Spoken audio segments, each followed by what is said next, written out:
I very welcome you to the Swiss National Museum in Zurich. Today we are going to discover our last permanent exhibition, the collection in the West Wing. The wing was built by architect Gustav Gull in the 19th century and it was carefully restored between 2016 and 2019. Windows that have been bricked up over the past were reopened, floor have been restored and forgotten paintings came back to light. The West Wing is an astonishing mix of period rooms, original interiors that date back to the Middle Age, to Renaissance and to Baroque, and exhibit rooms where other architectural elements have been integrated. The West Wing is not only a return to the past, it displays the very highlight of the collection of the Swiss National Museum. 7,000 exhibits, the very highlight of our collection. Over 3 floors and more as 2,000 square meters. These items illustrate workmanship and artistry from Switzerland from the beginning till today. Today, especially for New York, we are going to have a look at the Alice or Louis Koch collection, one of the largest collections of rings on the world. Come with me. 1,500 rings are displayed in the showcase from the Egyptian time to modern day. The Alice and Louis Koch collection is one of the world's largest and most important collections of rings. Covering a period of more than 4,000 years, the collection details the eclectic history of the jewelry eaten. Rings are much more than beautiful pieces of jewelry. They are given as a mark of friendship, love, marriage, and grief. They reflect an individual's religion's belief or superstition, or remind them of significant events. In order to discover more about this fantastic collection, we are going to move to London and to connect with Beatrice Sampson. She knows everything about the history of the ring. Her publication ranged from the Antiquity to the present day. She worked as consultant curator at many institutions, including the Dallas Museum of Art, the Victoria and Albert Museum, and of course at the Swiss National Museum. Beatrice, can you tell us more about the history of the Koch collection? Welcome to the Swiss National Museum in Zurich, where in the newly designed West Wing, one room is dedicated to the Alice and Louis Koch collection since October 2019. 1,500 rings are now on permanent display for everyone to enjoy. To add to the theme of the ring, the showcase is circular. Each ring is identified with an image and text in 4 languages: English, German, French, and Italian, to be found on iPads below the display. There are 3 sections. The first is to introduce the visitor to the many stories rings can tell. And to quote Louis Koch, the finger ring has been subject to an incredible wealth of interpretations. I think you will agree after having seen the showcase. The first section covers love in life and death, faith and superstition, signet and guild rings, as well as portraits and historical events, and rings with an unexpected function or even little surprise. The second section shows the chronology of the ring and how forms and styles evolved from ancient Egypt to 1945. The third section, from 1945 till today, shows artist studio jewelry and their rings which are displayed by country.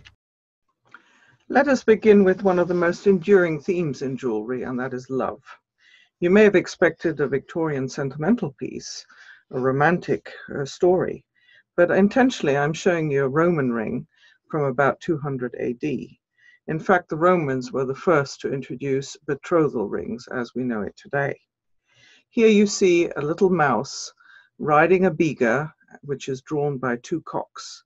The mouse was symbolic of the goddess of love, Venus, and the cox of the messenger god, Mercury. And below, the Latin inscription reads, "May you be greeted, sweetheart." Now, how charming can this message be? Death was seen in a very different light in previous centuries in comparison to today. Here we have a rather extraordinary ring from about 1600, probably French, with gold and a white enamel. In the center, you have a skull and bones, on either side supported by full-length skeletons. And at the base, two right hands clasped. The symbolism alludes to marriage and the wedding ceremony, as well as the vow till death do us part. The ring is also considered as a memento mori, reminding the wearer that death is inevitable and you must lead a moral life. Other than memento mori rings, there are mourning rings, like this one here, commemorating the death of the German composer Carl Maria von Weber, who died in London in 1826. In past centuries, it was customary to leave in the will of the deceased the wish to have rings made as a souvenir and gifted to friends and family. In antiquity, gods and goddesses were worshipped, similar to Christianity. Here we have a large gold Hellenistic ring from about 200 BC with an almandine garnet intaglio. It shows the corn goddess Demeter holding a snake and a bowl of fruit. Sometimes she's shown with an ear of corn or a cornucopia, the horn of plenty.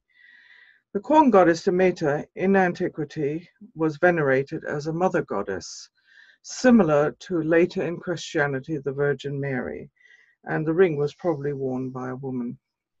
The celebrity cult as we know it today existed already in Roman times. Hairstyles and fashions of the reigning empress were copied by those who wanted to be seen as fashionable.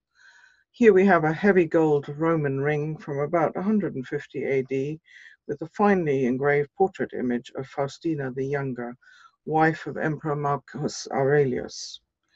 The shells on the shoulders may well have been a symbol of fertility. Here, the wearer of the ring certainly wants to show that she was en vogue. The so-called fisherman's ring, with the scene of St. Peter as a fisherman, is a rare survival in the collection. It once belonged to Pope Pius IX, who was Pope between 1846 and 1878. We know from the inscription on the underside of the bezel, the ring was made by the Roman jeweler Francesco Borgognoni. The fisherman's ring was presented to the Pope when he was elected by his camerlengo before his enthronement. The tradition was after the death of a Pope, this ceremonial ring was broken. As you can see here, the bezel is in two parts. The gold memorial ring with hair relics under glass domes of Louis XVI of France, his wife Marie Antoinette, and their siblings Madame Elisabeth and the future King Louis XVII, is both personal and political. Their names are inscribed inside the hoop. The ring was made for and worn by King Louis XVIII of France and dates to about circa 1820. His name with a crest is engraved on the bezel. He later gave it to Baron Huy, the physician of the royal family, who had been imprisoned with them in the Bastille during the French Revolution. A French ring from about 1820 reveals a hidden or surprise message for a loved one. When opened, it forms a so-called Galilean telescope with combination of converging lens and a dispersing lens. The inscriptions in French read as, "Who could attract my attention which is fixed on you?" This is on the converging lens. And on the dispersing lens, "From near and from afar, I love you." This type of telescope was developed by Galileo Galilei in about 1580, and the miniaturized form became hugely popular in the 18th and 19th century. We are now moving into the section chronology, encompassing the period from ancient Egypt till 1945. History, structure of society, economics all play a vital role in the choice of materials and motifs found on rings, and not to mention plenty of detective work from the jewelry historian, how to date rings and interpret their meaning for the wearer. A gold Greek ring of the 4th century BC is engraved with a stag, an animal sacred to Artemis, the goddess and protector of wild animals. According to legend, she turned Actaeon into a beautiful stag. The same motif appears on coins from the ancient Greek city of Ephesus, now Turkey. Artemis was also the patron of the city. A medieval gold ring from about 1200 is set here with an irregular shaped sapphire cabochon, which in fact may have come from a Roman or Byzantine necklace. Such stones were highly prized and reused. The setting itself is finely engraved with foliage and supported by 2 dragon heads. Dragons symbolize power and strength, and sapphires in the Middle Ages were worn mainly by clerics. The Renaissance Gimmel ring, meaning twin ring, made in the late 16th century, probably in southern Germany, was worn as a marriage ring. Enameled hands on either side of the bezel hold the 2 hoops together.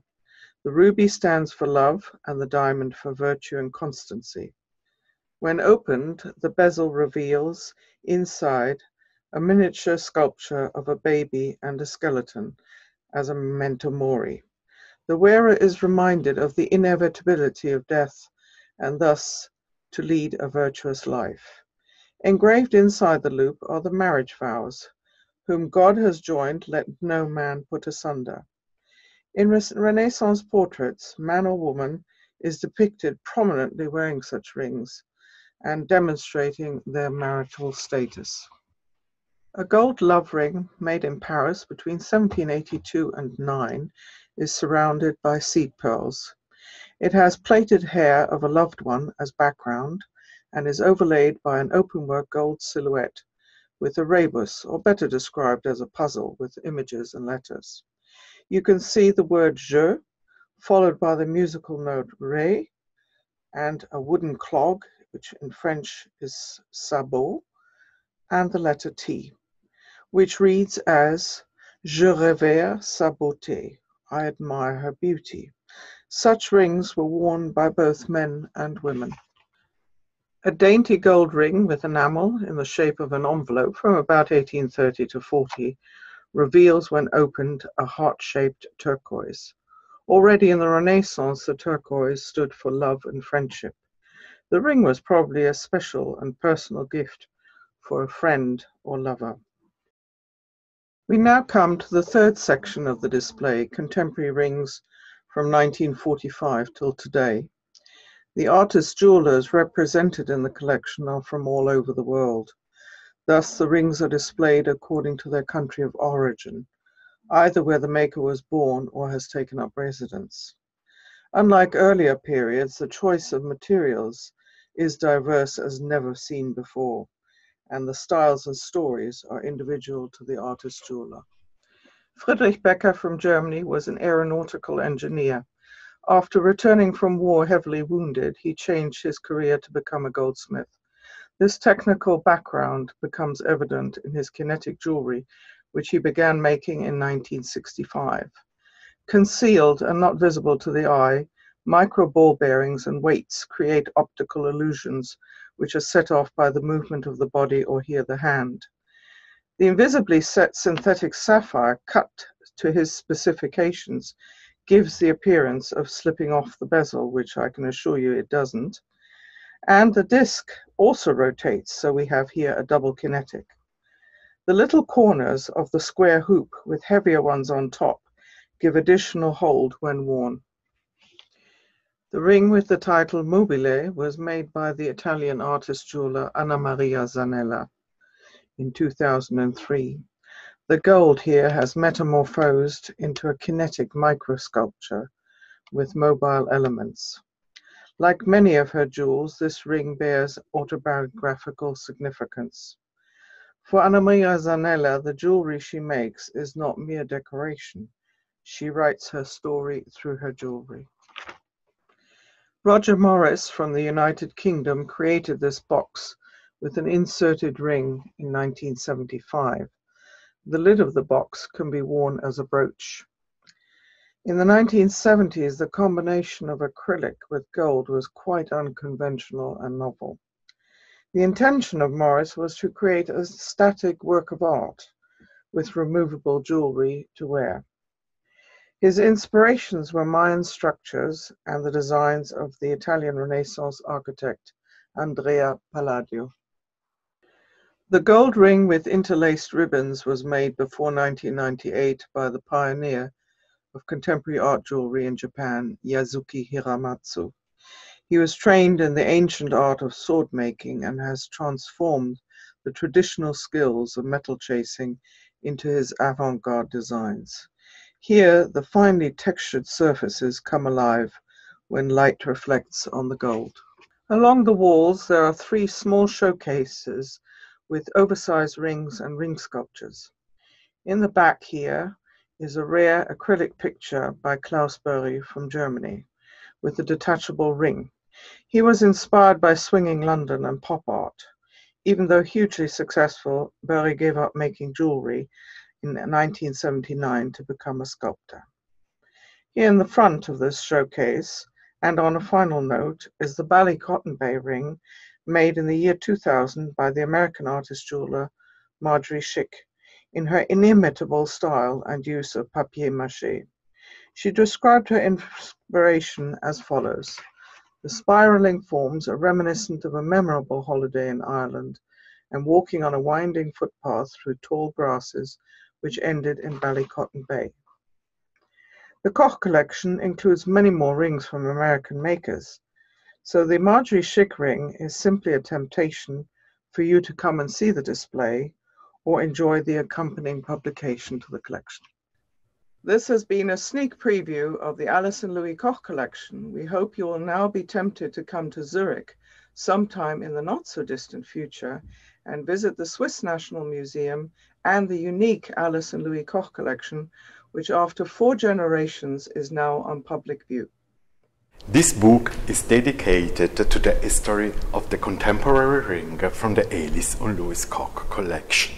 It's a wonderful present for Christmas. Thank you so much, and do not forget, come to visit us as soon as possible.